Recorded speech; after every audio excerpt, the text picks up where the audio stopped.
ঈদ কোরবানিতে 10 কেজি চাল উনি 8 কেজি করে দেয়, 2 কেজি চাল যায় কোথায়?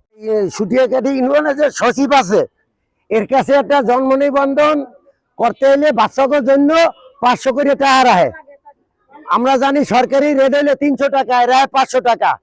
তারপরে সরকার যে একটা সাহায্য দেয়, ঈদ কোরবানিতে 10 কেজি চাল উনি 8 কেজি করে দেয়, 2 কেজি চাল যায় কোথায়? এটা হলো আমাকে প্রশ্ন। সচিবের নাম হলো মিনাল। টিসিবির কাজ করতে হলে 20 টাকা করে খরচা হয়। তো ছুটি কাটি 1800 কাঠ হয়, 1800 কাঠ হলে 20 টাকা করে যদি রায়, তাহলে 18 দুগুণে 36,000 টাকা। এই টাকাটা যায় কোথায়? সরকার তো টিসিবি কার্ডের খরচ দিয়ে দেয় পাবলিকের জন্য নাকি? তাহলে এই টাকাটা যে উনি তোলে পরিশোধে ভাইয়া, এটা তো দুর্নীতি, এটা তো চাঁদাবাজি নাকি? তাহলে এইটার আমরা বিচার চাই। তারপরে এর বিভিন্ন খাতে চুরি আছে। ট্রেড লাইসেন্স করতে হলে সরকারি রেট যদি থাকে 1000, কয় লাগবে 1500। এই 500 টাকা কিসের জন্য নিলে? এটা কি মেম্বার চেয়ারম্যানরা খায় না উনি একলা খায়? উনি হলেন মেনাল, 9 নং সুটিয়াকাটি ইউনিয়ন পরিষদের সচিব। টাকা পয়সা দেওয়া লাগছে এই বর্তমানে জন্ম নিবন্ধনের কার্ড এলে 500 টাকা করে রাখে। এরা রাখে এই যে বর্তমানে যে বর্তমানে আছে চেয়ারম্যান রাখে না সচিব? সচিব 500 টাকা রাখে। 500 টাকা করে রাখে জন্ম নিবন্ধনে। হ্যাঁ, ঘুরায় ধরেন 10-12 দিন আইতে হয়। তারপর এটা কি চেয়ারম্যানকে জানাইছেন? বর্তমান চেয়ারম্যানকে এই যে বর্তমান চেয়ারম্যান জানেন, এত গুরুত্ব দেয় না।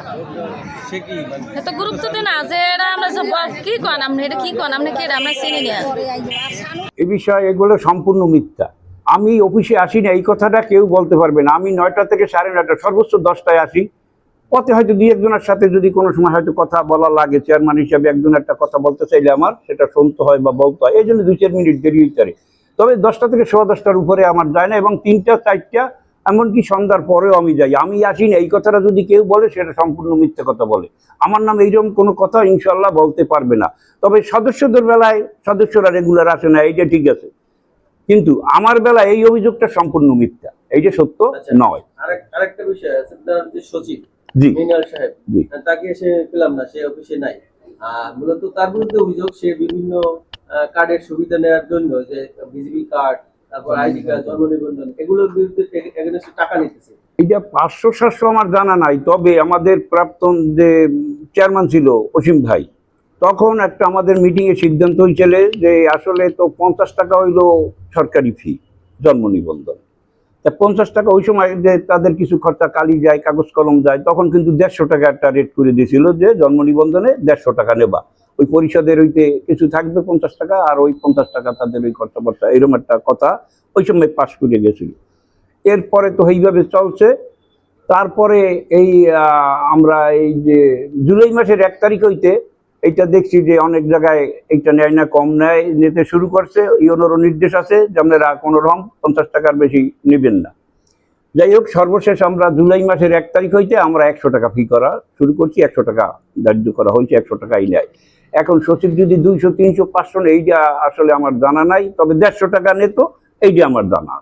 আমাদের যে রিলিফের চাউল আসে অথবা ওই যে জেলেদের চাউল আসে, এইখানে ট্যাক অফিসার থাকে, কিন্তু এইখানে আমরা কোনো সিদ্ধান্ত নিতে পারি না। এইখানে ট্যাক অফিসার থাকতে নিজে ওই ঘাটতি স্বরূপ আমাদের আধা কেজি চাউল কম দেয়, সে দিয়ে যায়। এইটা কিন্তু আমরা দেই না, সম্পূর্ণ চাউল দিয়া সে চলিয়ে যায়। ওই যদি আধা কেজি ঘাটতি রাখে, ওই ঘাটতিটা থেকে যদি 5-10 কেজি বা 20 কেজি বা 2-1 বস্তা চাউল থাকে, ওই গরিবদের মাঝে ওই সময় বিতরণ করিয়া দিয়ে দেওয়া হয়। মূলত আসলে এখান থেকে কোনো চাউল রাখা হয় না, এটা আসলে ট্যাক অফিসার ওপার থেকে আসে, পাঠায় যারে। আমাদের পরিষদ এখন অচল, কিন্তু এইটা মিনাল চাচ্ছে। মিনাল চাওয়ার অর্থ হয়েছে সে একা সব কাজ একা করতে পারে। তোতাবাই এখন যে ভারপ্রাপ্ত যে প্যানেল চেয়ারম্যান 2 আছে, এ হচ্ছে সহজ সরল প্রকৃতির লোক। ওই এক জায়গায় রেজুলেশনে কোন জায়গায় সিগনেচার করতে হবে, মিনাল বললে দাদা এই জায়গায় সিগনেচার করেন, সে সেই জায়গাটা সিগনেচার করে। এই তোতাবাই আছে, আমার পাশেই বসা আছে, এটা বাস্তব। কারণ তোতাবাইরও ব্যবহার করে চলতে পারে, কিন্তু সবাই ব্যবহার করতে পারে না। এই কারণে ও এই সহজ সরল মানুষের নিয়ে ওই যারা একটু বুঝমান তাদেরকে দূরে রাখে, দূরে রাখে এইটাকে সুযোগ সুবিধা নেই। আপনি জানবেন ওর বাড়ির কাছে আমি যা শুনলাম প্রায় 50 বিঘার উপরে জমি ও নিজে ক্রয় করছে, বরিশালে বাড়ি রাখছে, অমুক জায়গায় বাড়ি রাখছে, অনেক টাকার সে মালিক। এটা শুধু এই আমাদের এইখানে একটা জন্ম নিবন্ধন ও নিজে ভুল করবে লেখায়, পরবর্তীতে সেটা আবার সংশোধন করতে হইলে 1000, 2000, 3000, 5000 টাকা পর্যন্ত নেয়। মানে যারা পোর পারে তাদের কাছে নেয় না, একটু ভয় পায়। দূরে এদিক সেদিক যাদের বাড়ি একটা ইউনিয়নের পিছন সাইডে, তাদের কাছ থেকে অনেক টাকা নেয়, হয়রানি করে। এই হয়রানিটা শুধু এখন করে না, সব সময় করতে করতে আসছে।